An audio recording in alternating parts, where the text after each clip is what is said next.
Saludos, gracias y bienvenidos sean todos ustedes a este su espacio de esta hora, el matutino de Cananga. Bueno, ya mi Melfis y Héctor Mena adelantaron una buena parte de las 7 de la mañana del matutino de Cananga que presentan desde Valle Nuevo, Constanza, una magnífica producción gracias a ellos para los televidentes nuestros que están en todas partes. Gracias a la gente que nos ve en, en África, la gente que nos ve en Europa y en los Países Bajos, son las 9:05 de la mañana en República Dominicana, donde se origina esta transmisión, Cananga Visión. Gracias a Eric Streaming. Gracias a todos los que nos acompañan desde esta hora completa. Bueno, Marcial Soriano también que está en la retransmisión de este espacio. Gracias a todos. Gracias a Marcial Soriano que está tirando para adelante desde su plataforma. Ayer, ayer, hubo muchas informaciones y le voy a leer algunos titulares. Hubo una respuesta que le dio el presidente, el presidente Luis Abinader al señor Danilo Medina de si se hizo o no se hizo una escuela agrícola, ELISA, ¿verdad? Otra situación de maternidad en Haití. Mujeres embarazadas luchan en medio de la violencia. Bueno, el último intento por construir un hospital grande en Haití, que allá las mujeres tienen que pagar por parir en esos centros médicos. Aquí no pagan, pero allá sí tienen que pagar. Son de las cosas que uno no logra entender, pero los organismos internacionales dicen que bueno, que tiene que ser aquí, que tienen que parir, en donde los dominicanos son los que tienen que cubrir esos gastos a extranjeras indocumentadas. El gobierno suma 205,000 estudiantes a la tanda extendida presente en la educación. El Estado busca dejar sin efecto contrato de Falcondo, que tiene casi ya 70 años. Lo que pasa es que Falcondo ha desfalcado a todos los trabajadores. Tiene mucha deuda. Falcondo, se habla de unos 30 y tantos millones de dólares. Es una situación complicada porque dicen los empresarios de Bonao que la economía, perdón, que la economía se ha detenido, que se ha ralentizado por la falta de producción de Falcondo. Falcondo, señores, fue en el 2024 que Falcondo alzó el vuelo. Dicen que Falcondo engañó al Estado. Está bien, eso hay que investigarlo. Argentina firma acuerdos con la meta de duplicación desde República Dominicana. Bueno, a ustedes ya lo saben, puede viajar a Argentina sin visa. Lo único que deben tener visa vigente norteamericana, pero no necesitan visa para ir a Argentina. Son de las cosas que del punto de la diplomacia, del punto de vista de la diplomacia, uno no entiende, pero son así para poder iniciar ese proceso de turismo. Senadores, empresarios y trabajadores definen hoy rumbo de la reforma laboral. La reforma laboral va a dar mucho de qué hablar por el asunto de la cesantía, que es un derecho adquirido. En principio, yo entendía que la ley 8706 era precisamente para sustituir la cesantía, es decir, que los trabajadores estuvieran amparados bajo esa sombrilla y que cuando se fueran no había que mirar para atrás, sino simple ir a su AFP y retirar su dinero. Elemental, querido Watson, ir a su AFP y retirar su dinero. Punto. y no hay que discutir con nadie, ni demandar a nadie, ni ir para ningún lado. Eso es lo que yo creía que iba a ser así. Pero los dueños del país son los que definen cómo es que funcionan las cosas. La Junta Central Electoral y el gobierno buscan asegurar fondos para imprimir la nueva cédula. Nosotros felicitamos a la Junta Central Electoral por el magnífico trabajo que ha venido en pro de dotar a los ciudadanos, porque Gustavo Sánchez parece que no tiene oficio y dice como que la cédula no era importante. Todo el mundo sabe que los ciudadanos necesitan tener su documento de identificación por muchísimas razones en toda parte del mundo. De manera que la Junta Central Electoral, como siempre, hará un trabajo formidable para dotar de cédula a sus ciudadanos.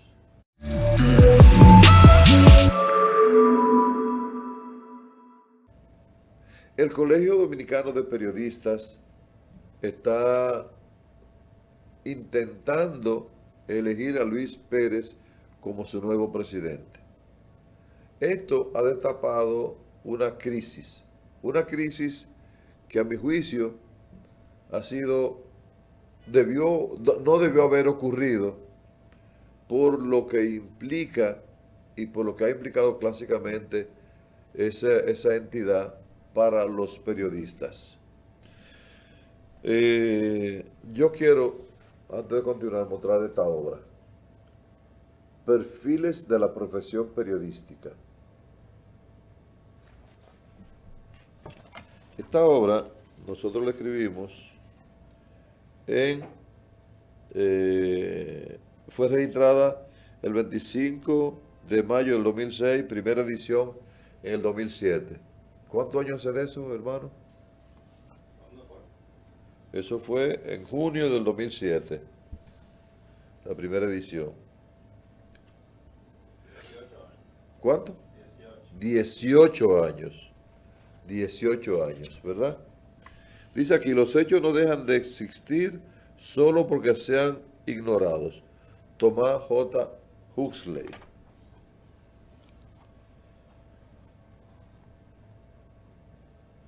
El periodismo debe ser siempre un modelo de libertad de expresión, retando siempre a los poderosos.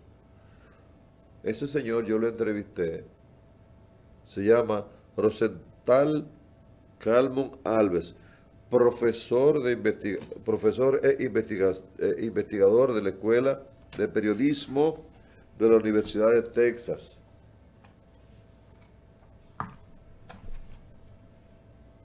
Esta obra de Darío Cuba, Perfiles de la Profesión Periodística, se impone por su originalidad. El enfoque argumentativo apasiona por su realidad y por la prominencia de sus expositores nacionales e internacionales. La pincelada en torno a la experiencia práctica oscila entre la sinceridad, generosidad, modestia y el buen deseo de enseñar. Su contenido actualizado suplica discusión. Eso lo escribió el licenciado Oscar López Reyes, director de la Escuela de Comunicación de la Universidad Dominicana, OIM, el 14 de junio del año 2006. ¿Por qué traigo este tema ahora?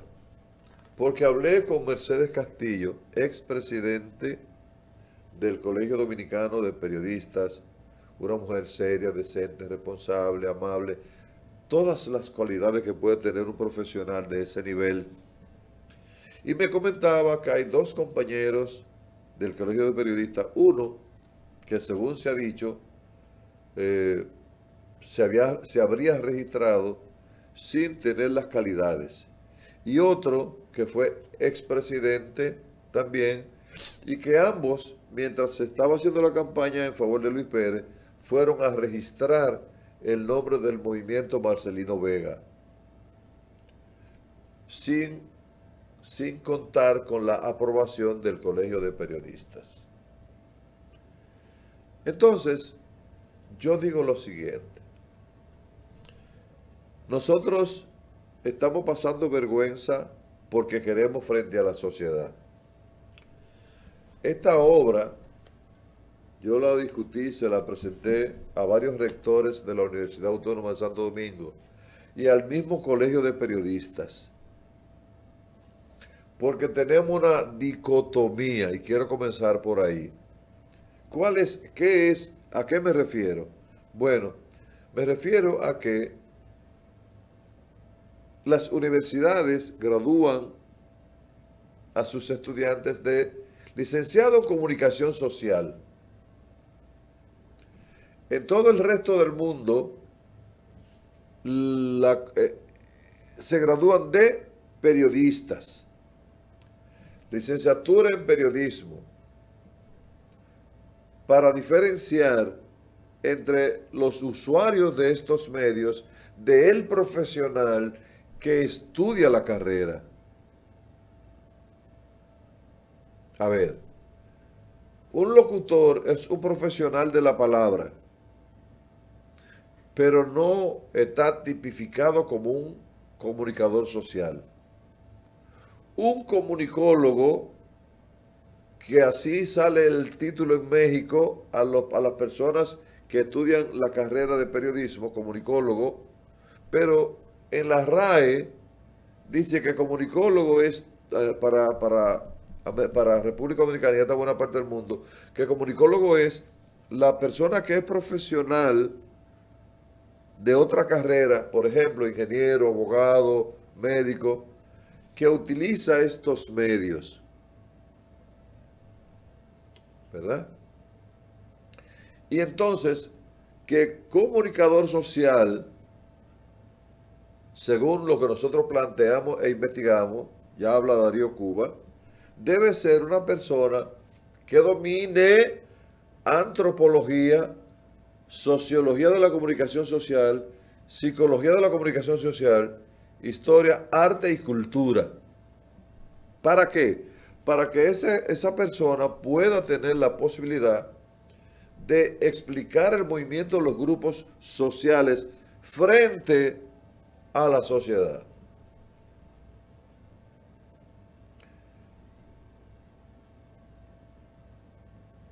O hacemos el Colegio Dominicano de Comunicadores Sociales, o hacemos la carrera de periodismo, que sea así en todas las universidades, que el título se expida como licenciatura en periodismo. Porque entonces deberíamos quitarle ahora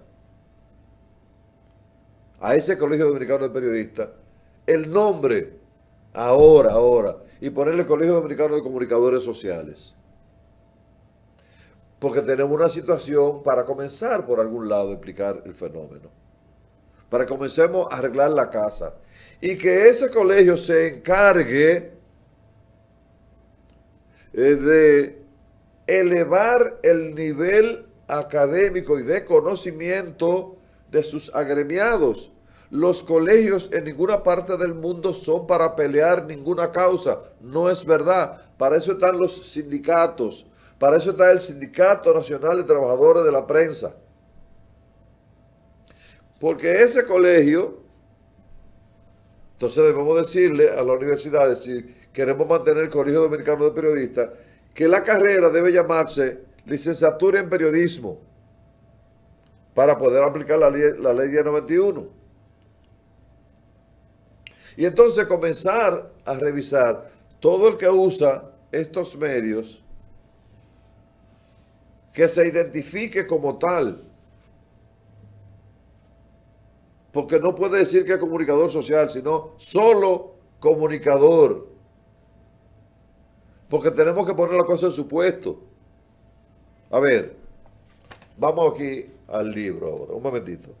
El periodismo surge en el momento en el que el ser humano comienza a vivir en comunidad. Para los que quieren saber de periodismo y quieren escuchar cosas bonitas de periodismo. No de comunicador social. es un periodismo sociológico más que técnico. Este periodismo se refiere a la comunicación difundidas por el ser humano utilizando los recursos que tenían a mano. Ejemplo, pinturas rupestres que se señalaban que animales habían en el área. ¿Qué animales había en el área? Métodos de caza, ritos, manifestaciones religiosas. O sea, que se comunicaba lo que era entonces comunicable. ¿Verdad? Vamos a ver, eso es la página 17. En la página 39, aquí, página 39, orígenes del término comunicación social, capítulo 4. Atiendan bien. La obra Sociología de la Comunicación Social del autor Gerald Maleske, ese señor es alemán, editorial Época, cuarta edición, revela lo siguiente. Los editores han estimado conveniente introducir solo un pequeño cambio terminológico. Se ha sustituido el término comunicación colectiva por el término comunicación social. Este cambio se debe a la necesidad de adecuar la terminología del libro a un uso idiomático que está imponiendo la literatura especializada y depurar el término de comunicación de connotaciones que en realidad se prestan a interpretaciones ambiguas. El concepto de comunicación social, siendo una traducción de la palabra angloamericana mass communication, ha tomado ya carta de naturalización en la órbita lingüística alemana, así como latinoamericana, al menos la terminología científica. En lo tocante a los medios de información, en Alemania se suele hablar de periodismo. En Alemania se suele hablar de periodismo. Por ello, surge la interrogante respecto a la relación conceptual recíproca entre comunicación social y periodismo. Si estos términos fuesen sinónimos, no habría motivo para emplear ahora, al lado de la expresión periodismo, conocida de antaño, también la de comunicación social. En cambio, una de las características más significativas del periodismo es la que sus mensajes son de actualidad, es decir, lo que nosotros hacemos. Sus mensajes son de actualidad. Así, Hageman define al periodismo como el mensaje público de contenidos actuales de conciencia. Es decir, que sean veraces, que sean ciertos. Por lo tanto, contenidos artísticos, instructivos y de entrenamiento puede clasificarse por el concepto de periodismo, con tal que contengan también elementos de actualidad, mas no si son puros. En esta forma, la comunicación social llega más allá del periodismo y abarca mayor número de fenómenos. Por eso yo les decía que debe dominar todo esto anteriormente para ser comunicadores sociales. Tal es el caso de todos los mensajes públicos de actualidad que no son difundidos por los medios de información, sino por otros medios, como por ejemplo exposiciones, discursos públicos directos o rumores. Atención entonces. Aquí, por tanto, periodismo es el concepto más amplio. Por lo tanto, periodismo y comunicación social no son sinónimos, ni existe entre ellos una relación recíproca de predominio y subordinación, pero más bien ambos términos abarcan parcialmente los mismos fenómenos, pero llegan en varios otros sentidos más allá de este campo común. En consecuencia, la carrera, debemos entonces cambiarle el nombre, o le cambiamos el nombre al Colegio de Periodismo, o le cambiamos el nombre al título que expidan las universidades y ponerle licenciatura en periodismo.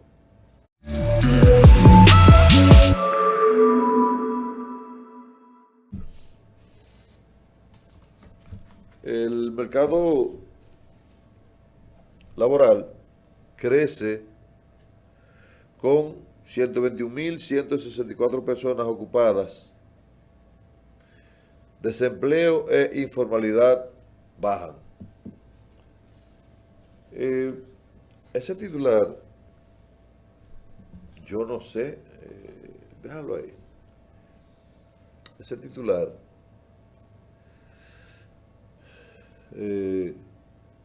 no sé, me genera una situación de incredulidad, pero me gustaría que fuera así. El 82.5% de los nuevos puestos de trabajo lo ocuparon jóvenes entre 15 y 39. ¿Verdad? Ahora, ¿cuáles son las áreas en que se crearon esos puestos? Que son de las cosas que nosotros hemos venido planteando cuando nos hablan que han sacado de la pobreza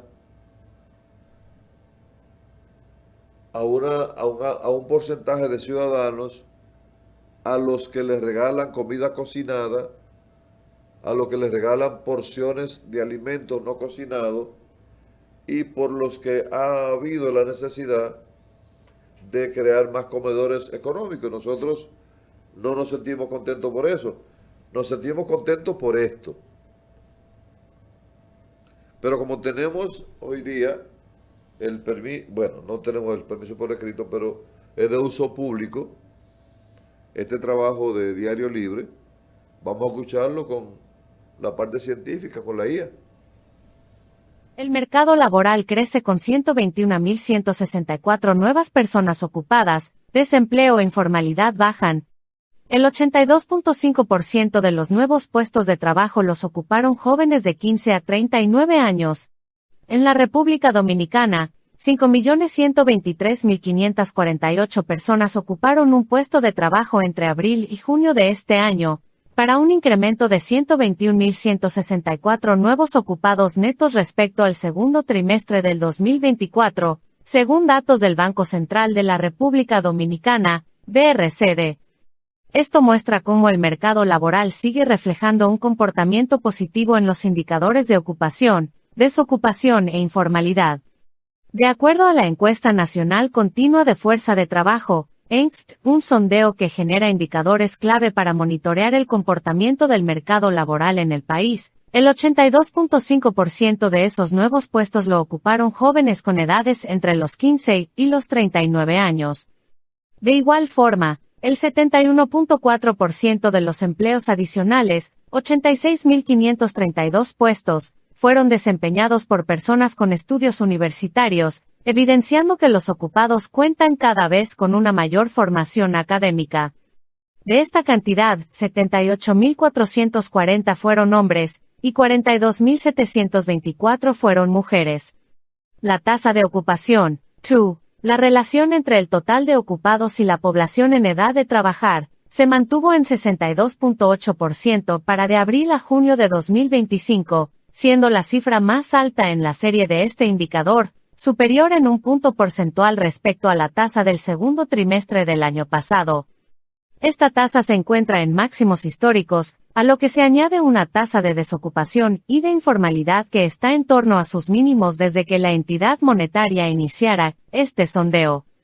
Informalidad se sitúa en 54%. Entre abril y julio, el total de ocupados formales fue de 164.598, mientras que se registraron 43.434 personas menos trabajando en el mercado laboral informal. En consecuencia, la tasa de informalidad se ubicó en 54% en el segundo trimestre del 2025, para una reducción de 2.2 puntos porcentuales respecto al 56.1%, en el segundo trimestre del 2024. Desocupación. En lo que respecta a la evolución del desempleo, este disminuyó de 5.3% de abril a junio de 2024, a 5.0% en igual trimestre de 2025.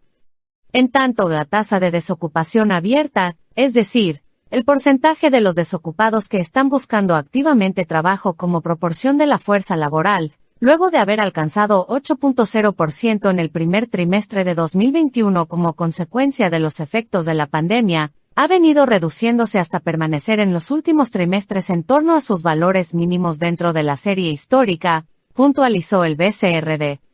En otro orden, el grado de inserción de las personas mayores de 15 años en el mercado laboral, medida mediante la tasa global de participación, TGP, definida como el cociente entre la fuerza de trabajo, PA, y la población en edad de trabajar, PET, alcanzó su valor máximo al registrar 66.1% en el segundo trimestre de 2025, 0.8 puntos porcentuales por encima de la obtenida en igual periodo de 2024.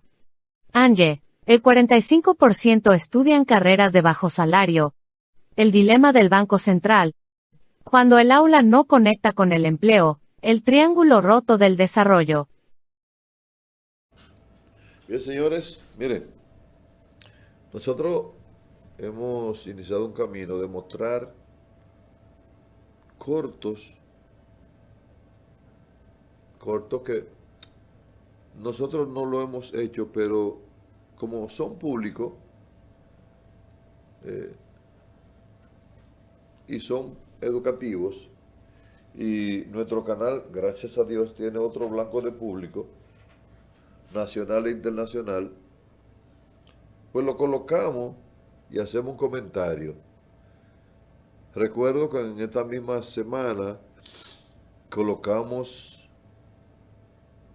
el tranvía, porque entendemos que vale la pena que ustedes sepan que ya en esa época en República Dominicana había un tranvía y mostramos los tranvías modernos. Que honestamente lo que a mí me hubiera gustado es que ese tranvía hubiera evolucionado a, como ustedes vieron, el de Francia, el de Alemania, el de, ¿cómo se llama?, el de Italia. Una cosa hermosísima que tuviéramos ese transporte así moderno. Por eso, vamos a colocar ahora un corto del ferrocarril, oigan bien, que se construyó aquí, se inició el proceso de uso en el año 1887. Pero oigan esto que es más importante. 1887. Es decir, 40 y pico de años después de la independencia, 40 y pico de años después de habernos liberado de Haití. 40 y pico de años. La liberación fue en 1844, ¿verdad? ¿Verdad? Eso fue lo que se publicó. Y entonces eso en 1887, 40 y pico de años, 47 años. Después ya teníamos ferrocarril. Sin embargo, en Estados Unidos, sobre todo en Nueva York, que fue el dato que buscamos, apenas en 1904 es que hay metro en Nueva York. 1904, mírenlo ahí, metro en Nueva York. El 27 de octubre del año 1904 se inauguró oficialmente el metro de Nueva York, uno de los sistemas de transportación más antiguos. El más antiguo es el de nosotros, que el de nosotros cargaba caña y cargaba gente, el ferrocarril nuestro. Pero muy bien, vamos a ver el de nosotros, el de República Dominicana. Para la gente que nos ve en Europa, en Países Bajos, y que nos ve, bueno, Europa, Norteamérica y Países Bajos. Vamos a ver esto. En 1887, la República Dominicana dio un paso importante hacia la modernidad. Ese año se inauguró el ferrocarril de Sánchez a La Vega, una de las primeras líneas ferroviarias del Caribe y América Latina. La obra conectaba el puerto de Sánchez, en Samaná, con La Vega, en el corazón del Cibao. Su objetivo era claro: transportar productos agrícolas como cacao, café y caoba desde el interior del país hasta la costa para su exportación. El tren recorría más de 70 kilómetros, cruzando montañas, ríos y campos, y ofrecía una alternativa moderna al transporte limitado por carreteras. Esta obra fue inaugurada durante el gobierno de Alejandro Woz y Gil, aunque el proyecto fue impulsado años antes por Ulises Heró, quien regresó al poder en ese mismo año. El ferrocarril fortaleció el comercio, conectó regiones y representó un símbolo de innovación para la época. En momentos en que muchos países aún no contaban con trenes, República Dominicana ya apostaba por el desarrollo tecnológico. Con el tiempo, el sistema dejó de operar, pero su legado sigue vivo como ejemplo de visión y progreso. Una historia que merece ser recordada con orgullo.